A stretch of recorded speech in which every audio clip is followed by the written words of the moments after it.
En este video vamos a tratar de explicar lo que es la derivada de orden superior. Primero, ¿en qué consiste? En este caso, la derivada de orden superior consiste en encontrar a partir de la primera derivada, la segunda derivada, la tercera derivada, la cuarta derivada, etc. Es decir, la quinta, la sexta y así sucesivamente. Lo que vamos a hacer entonces es, ya sabemos cómo encontrar la primera derivada. A partir de esa primera derivada vamos a tener una función y esa función se volverá a derivar y obtendríamos la segunda derivada. Ahora bien, vamos a ver la notación que vamos a utilizar en el caso de la derivada de orden superior. Si tenemos una función, sabemos que la podemos representar como f de x o directamente como y. Ahora, cuando tengamos las derivadas de orden superior, tendríamos algo como lo siguiente. Para encontrar la primera, y si tenemos f de x, pues la primera derivada la representaríamos de esa forma. F' de x o directamente primera derivada. Si tenemos la función y, entonces lo tendríamos que representar como y'. Y eso para nosotros sería la primera derivada. A partir de esta derivada encontraríamos la segunda derivada, que la podemos representar como, en este caso aquí tenemos un apóstrofo que me representa la primera derivada. Si tenemos dos apóstrofos, tendríamos la segunda derivada. Y en el caso de la función y, pues la y con dos apóstrofos. Ahora, a partir de esa segunda derivada, al derivarla nuevamente tendríamos una tercera derivada, que la representaríamos con tres apóstrofos de esta forma, que sería la tercera derivada, o en el caso de tener la función y, sería la tercera derivada de esa manera. Ahora bien, a partir de la cuarta derivada, es decir, derivamos la tercera derivada, llegaríamos a la cuarta derivada. Tendríamos lo que es la cuarta derivada, que ya la representaríamos a partir del 4 en adelante. Ya tendríamos por acá un número entero, que sería en este caso 4, que me representa a la cuarta derivada. Y en el caso de y, quedaría de esa manera. Ahora, así sucesivamente hasta que tengamos la enésima derivada, que en este caso sería, esta n me representaría cualquier valor. Podría ser, si n es igual a 5, sería la quinta derivada. Si es igual a 6, sería la sexta derivada, etc. Y en este caso y sería elevado a, entre paréntesis, el valor de n, que como les dije, n puede ser cualquier valor. Ahora bien, esas serían dos formas de representar la derivada. Existe una tercera forma, que es la que se suele utilizar en la derivación implícita. Esa derivada es de esa manera, que me representa la derivada de y con respecto a la x. Eso representa. Esa sería la primera derivada. La segunda derivada, utilizando esta notación, sería la segunda derivada de y con respecto a la x. La tercera derivada de y con respecto a la x, vean. La siguiente, que sería la cuarta derivada de y con respecto a la x, y así sucesivamente hasta llegar a una enésima derivada, que como les decía puede ser cualquiera. En este caso sería la enésima derivada de y con respecto siempre a la x. Esta notación se suele utilizar para lo que es la derivación implícita, y hay otra notación, que es esta, que se suele utilizar más que todo para las derivadas parciales, que se estudia en sí cuando se llega a lo que son las funciones de varias variables, cuando no solamente tenemos una función f de x, sino que ya aparece, lo voy a agregar por acá, ya aparece una función f de x, y. A eso le llamamos funciones de varias variables, pero eso se verá más adelante. En este caso, lo que estamos viendo son las diferentes formas o las diferentes notaciones para denotar una derivada de orden superior. En este caso, eso siempre significa la derivada de y con respecto a la x, Acá ya sería la segunda derivada de y con respecto a la x, la tercera derivada de y con respecto a la x, la cuarta derivada de y con respecto a la x, y así sucesivamente hasta llegar a la enésima derivada de y con respecto a la x. Esas serían las diferentes notaciones con las cuales podemos hacer referencia a lo que son las derivadas de orden superior. Las que más vamos a utilizar por el momento serían esas dos, y esa notación se suele ocupar, como les decía, para denotar una derivación en forma implícita. Bueno, una nota importante sería que es necesario que al derivar de acuerdo al orden superior, es decir, encontrando la derivada de orden superior, la aplicación de los teoremas de derivación y la regla de la cadena, es decir, que todo lo que hemos aprendido hasta el momento con respecto a la derivada se aplicará en la derivada de orden superior.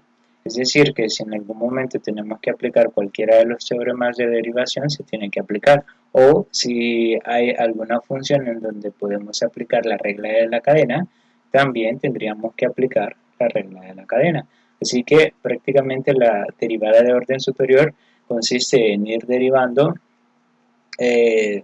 con respecto a un orden, que sería primera, segunda, tercera, cuarta y así sucesivamente. Pero cuando nosotros hablamos de derivar, estamos refiriéndonos a la aplicación de los teoremas de derivada y también a la regla de la cadena, que como veíamos en los videos anteriores, se aplica cuando tenemos una función principal y una función interna. Veamos algunos ejemplos. En estos ejemplos vamos a encontrar la derivada de orden superior de acuerdo a cómo nos especifique cada uno de ellos. Por ejemplo, acá en el número 1 tenemos la función f de x igual a 6x a la quinta menos 7x al cubo más 3x al cuadrado. Y para ello vamos a encontrar la cuarta derivada. Es decir, esa función la vamos a derivar 4 veces. Empecemos entonces. Siempre vamos a iniciar con la primera derivada y acá, para ellos, vamos a aplicar los teoremas que hemos aprendido hasta el momento. En el caso de 6x a la quinta, pues acá lo que tendríamos que hacer es el 5 pasa a multiplicar al 6, sería 5 por 6 nos daría 30, y al 5 le restamos 1, que es de fórmula, y nos quedaría 4. Acá me quedaría el menos, 3 por menos 7 sería menos 21, y al 3 le restamos 1 y nos quedaría 2 al cuadrado.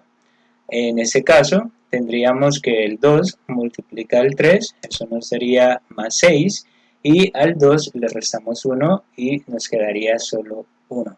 Ahora bien, ya tenemos la primera derivada y ahora a partir de esta función que nos quedó como primera derivada vamos a encontrar la segunda derivada, es decir, vamos a partir de acá derivando. Empecemos a derivar acá. 30x a la cuarta, al derivarlo tendríamos el 4 pasa a multiplicar al 30, eso nos daría 120, y al 4 le restamos 1, nos quedaría 3, menos acá el 2 por 21, eso nos daría 42, al 2 le restamos 1, nos quedaría solo 1, más la derivada de 6x, sabemos que es nada más 6.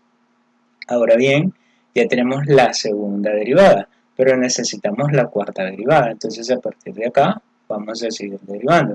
Llegamos a la tercera derivada. Vamos a derivar esta parte. El 3 se multiplica por 120, eso nos daría 360, y al 3 le restamos 1, nos quedaría 2. El menos, la derivada de 42x sería menos 42 nada más, y sabemos que la derivada de 6, que 6 es una constante, nos daría 0. Entonces ya no es necesario agregarlo por acá. Ya tenemos la tercera derivada entonces, pero necesitamos la cuarta derivada. Entonces vamos a continuar a partir de acá.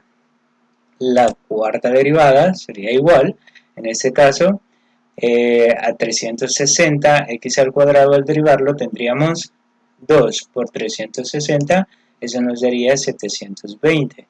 Al 2 le restamos 1, nos quedaría 1, y la derivada de menos 42, por ser una constante, sería 0, se elimina y ya no es necesario agregarlo por acá.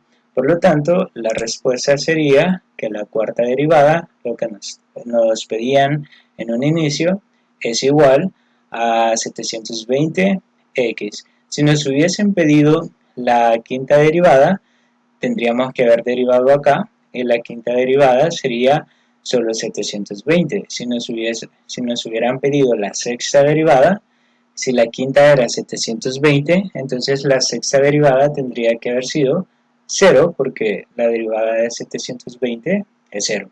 Pero en este caso solo nos piden la cuarta derivada y hasta acá llegaría. Si en algún caso nos pidieran,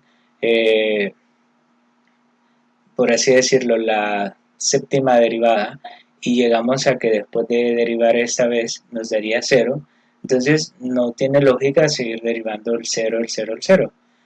Por lo tanto, si en algún momento llegamos, supongamos, no vamos a hablar en el aire, digamos que acá nos piden la séptima derivada de la función.